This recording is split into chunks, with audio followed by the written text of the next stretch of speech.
டாய்லெட்டில் எதுவுமே தண்ணி எதுவுமே வசதி எதுவுமே இல்லை. எல்லாமே வெளியே போகிறதா இருக்குது. எல்லாமே தண்ணிலாம் நம்மளே கொடுத்து ஒரு கேன் வந்து 30-40 ரூபான்றாங்க. தண்ணி ஏதாச்சும் வசதி ஏற்படுத்தி கொடுத்தா கூட ஏதாவது நல்லா இருந்திருக்கும். மற்றபடி பார்த்தீங்கன்னா வச்சுக்கோங்க, மற்றபடி எல்லாமே ஓகே தான். ஆனால் டாய்லெட் வரீங்க இப்போ ஜென்ஸாக இருக்கிறனால ஓகே, லேடிஸ் எல்லாம் வந்து எப்படிங்க சார்? அது கொஞ்சம் கஷ்டம் தான். ஏன்னாச்சும் நம்ம ஜென்ஸாக இருந்ததுனால பரவாயில்ல, ஏதோ போயிட்டு வாங்கிட்டு வந்து நம்ம பண்ண போயிடுறோம். இதுவே நம்ம வந்து என்னது லேடிஸாக இருந்தனா அவங்க ஒரு மாதிரி கூச்சப்படுவாங்களே, அதனால தான். இப்போ தண்ணி உள்ள சுத்தமாக இல்லைங்களா? தண்ணி சுத்தமாக இல்லைங்க எதுவுமே. அதுக்கு அப்படி காமிங்க, அதை ஓப்பன் பண்ணி காமிங்க. நீங்களே பாருங்களேன், நீங்களே பாருங்க பாருங்க எப்படி இருக்கு பாருங்க. அப்படியே இது பார்த்தாலே ஒரு மாதிரியா இருக்கு. என்னது ரிட்டர்ன் ரீயூஸ் கூட எதுவுமே இல்லை. பாருங்களேன், தண்ணி பைப்பே இல்லை, எதுவுமே இல்லை.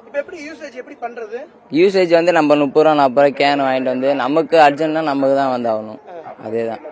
எந்த ஒரு இதுவுமே இல்லை, எதுவும் ஒரு ரெஸ்பான்சிபிள் எதுவுமே, எந்த ஒரு இதுவுமே இல்லை.